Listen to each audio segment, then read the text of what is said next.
This is how I got a free house in Portland, Oregon, and how you can too. So the first thing I did was find a vacant house that somebody was trying to rent. Next, I looked up how to break into a lockbox without using force. Thanks, YouTube. Next, I forged some documents.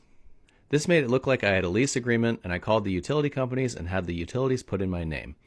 I'm not going to pay them, but they don't know that. When the owner showed up, I politely explained that this was my house now, and they need to leave. So they call the police, and I show them my lease agreement and the utility bills, and they tell the owner that this is a civil matter, and they've got to sue me. This made the owner super angry, so she lawyers up and tries to evict me. Of course, I can't afford a lawyer, so I call up a tenant advocacy group who gives me a lawyer that's 100% free and funded by taxpayers. So my out-of-pocket is still $0. So this lawyer fights on my behalf for months and months, really driving the owner crazy and costing her tens of thousands of dollars. Finally, the owner decided it would be cheaper to just give me a chunk of cash to leave rather than continue paying the lawyer.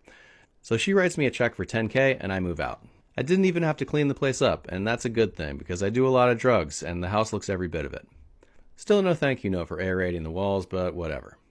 So I just got 9 months of free rent in a house that otherwise would have cost me $3,000 a month, plus a nice cash for keys check. And I wasn't even charged with anything. I always thought that stealing was wrong, but it turns out if you steal a house, it's not even against the law here. So this couldn't have worked out any better. Thanks, Portland.